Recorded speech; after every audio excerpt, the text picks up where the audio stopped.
All right, what's up, everybody? The gift cards have been mailed out. I have tracking numbers for everyone. So if you'd like, please email me, and I will send you the tracking number for your gift cards. And that's pretty much that. So I hope to be moved into the house mid-April. That's hopefully when the closing date is going to be. The closing date was originally the 11th, but it may get pushed out to the 16th to the 20th, which sucks. But, shenanigans happen. By the way, those of you, I will never use Quicken Loans ever again. Just to give you an idea on what happened with Quicken Loans. So, this is mid-February, okay?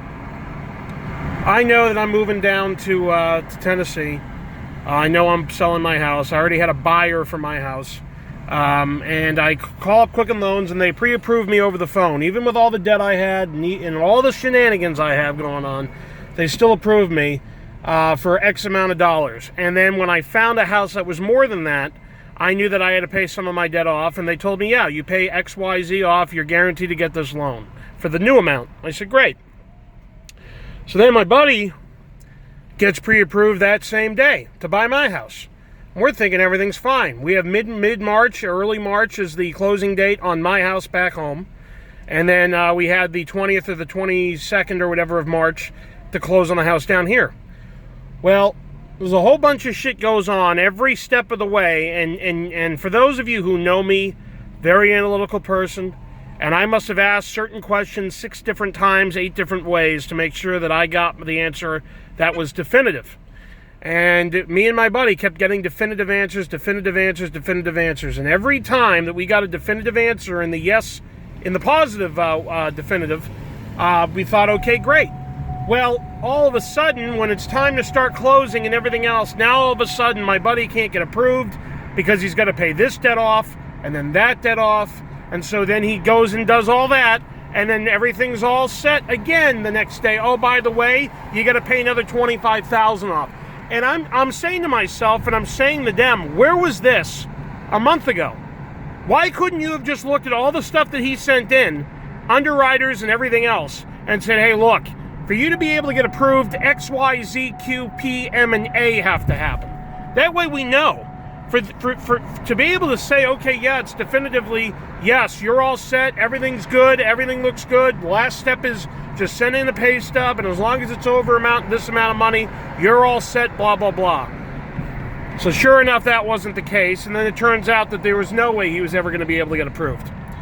So fast forward, I found another guy who did get approved through the bank. I only lost $6,000 on the sale, which isn't the end of the world. But everything should be up and running there. They just have to order an appraisal of the house and a fire inspection. I should be good to go. Chances are we'll be closing end of March, early April on that. And then, like I said, I'll be closing mid-April on mine. But again, it's just absolutely ridiculous that Quicken Loans. Oh, and then with me, same thing. Like I was told, oh, because you're moving to a new state, it's the same job, and you have 11 years in the industry, and you should be fine. We deal with this all the time. Well, after prodding and destroying the underwriter over the phone, I finally got him to actually look and do his job and look at everything that I had sent in. And then, even though I was going to get approved, now all of a sudden I had to make X amount of money, and then they needed pay stubs, which wasn't told to me in the beginning.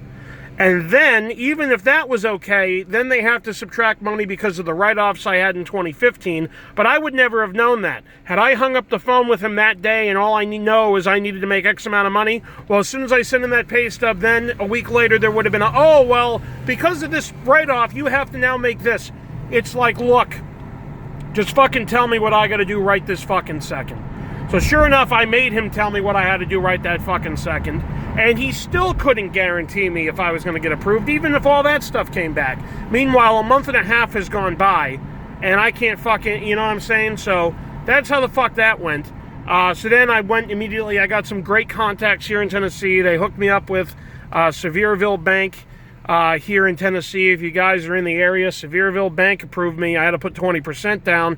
But with all my debt and all the taxes, doesn't matter. Thank God for Sevierville Bank. I just have to throw 20% down on the cost of the house, which I had with the sale of my house, so that's not the end of the world there. But all this stuff, if I had done this from the beginning, and Quicken Loans had actually told me and my friend the truth instead of just running us through fucking hoop after hoop after hoop, and then basically with an impossibility of ever getting it done, I would have already been in the house by now. My life would have been a lot easier. So that's what's going on. Thanks, guys, for sticking in there. Again, email me, AndyVHP. I'll be able to give you guys your tracking numbers. And stay tuned for more Kingdom Hearts and all that other stuff. And some video game pickups soon. I know MLB 18, the show comes out the 27th. I have God of War pre-ordered as well. And then the major update that I'm waiting for is, or major update, but the major release I'm waiting for this year would be Kingdom Hearts 3. So guys, thanks for watching, and stay tuned for more content, and especially mid-April, if I'm able to finally move into that goddamn house. Everything will be updated. I'll give you guys a quick house tour, and we'll go from there.